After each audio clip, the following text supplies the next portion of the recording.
নমস্কার বন্ধুরা, রেহমান গার্ডেন্সে আপনাদের প্রত্যেককে স্বাগতম। আশা করছি আপনারা প্রত্যেকে সুস্থ আছেন এবং ভালো আছেন। আমি বেশ কিছুদিন আগে আপনাদের ব্যানানা ম্যাঙ্গো আম গাছের জোড় কলম কীভাবে করতে হয় সেটা দেখিয়েছি। তারপরে আমি আপনাদের দেখিয়েছি যে জোড় কলম করার পর 40 দিন পর কাটার পর কলমগুলো কেমন হয়েছে সেটাও আমি আপনাদের সঙ্গে শেয়ার করছি।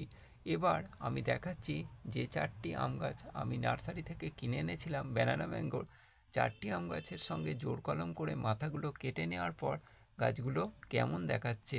একটা বিশ্রী শেপ দেখাচ্ছে। অনেক সময় মনে হতে পারে যে এটা বাঁচবে না, কিন্তু এই গাছগুলোকে আপনি মরে যাওয়ার কোনো কারণ আছে বলে আমি মনে করি না। কারণ এর অনেকগুলো করে পাতা আছে, এই পাতার গোড়া দিয়ে আবার নতুন করে শাখা ছাড়বে বা ডাল ছাড়বে, তাহলে এই গাছগুলো আবার নতুন শেপ বা নতুন আকার নেবে। এখন আমাকে কি করতে হবে, যেহেতু এর মাথাগুলো কেটে নিয়েছি আর গাছগুলো খুব সামান্য ছোট ছোট গাছ, সেই জন্য একে বারবার পরিমাণ বৃষ্টির জল ছিটে দিতে হবে বা এমনি জল ছিটিয়ে দিলেও হবে। একে ভিজিয়ে রাখতে হবে। সপ্তাহখানিক পর আপনি রোদ্দুরে আনবেন। আনার পর কিছুদিন পর খেয়াল করবেন যে এর গাছ আশেপাশ দিয়ে নতুন করে ডাল বেরোনো শুরু হয়েছে। তার আগে আপনি পারলে এর গোড়ায় খাবার দেওয়ার চেষ্টা করবেন। একটু ভালো খাবার দিলে তাড়াতাড়ি ডালপালা ছাড়বে। কারণ হচ্ছে গাছগুলো যেহেতু একটু কমজোরি হয়ে গেল, এর মাথাগুলো কেটে নেওয়া হয়ে গেল, এর একটু টাইম লাগবে ডালপালা আসতে। আর আপনারা ভয় পাওয়ার কোনো কারণ নেই, ডালপালা এরা ছাড়বেই। আপনাদের মনে হতে পারে শুকিয়ে যাবে, কিন্তু শুকিয়ে যাবে না। কোনোভাবেই ভয় পাবেন না। এদের একটু ভিজিয়ে রাখলেই গাছগুলো সামলে নেবে, আর একটু খাবার দিয়ে দিলেই আবার নতুন করে ডালপালা ছাড়া শুরু করবে।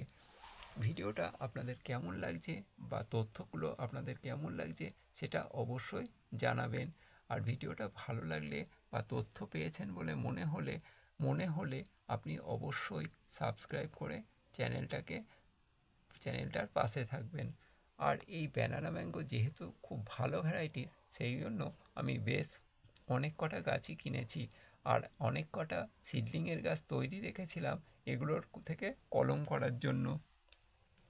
যেহেতু আমার কাছে 4টে ব্যানানা ম্যাঙ্গোর গাছ ছিল আর 4টে কলম হলো, এবার এইগুলোকে আমি 8 জায়গায় বসালে তাহলে আমি যে পরিমাণ ফল পেতাম আশা রাখবো তার দ্বিগুণ পরিমাণ ফল পাবো।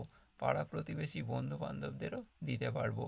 আর আমাদের এখানে প্রচুর হনুমানের উপদ্রব, সেই জন্য হনুমানরাও কিছু খাবে। আপনারা খেয়াল রাখবেন যে আমরা যখন গাছপালা করি তখন অনেক আশা নিয়েই করি, কারণ শুধু নিজেদের খাওয়ার জন্যই নয়। ভিডিওটা ধৈর্য সহকারে দেখার জন্য প্রত্যেককে ধন্যবাদ। ভালো থাকবেন, সুস্থ থাকবেন।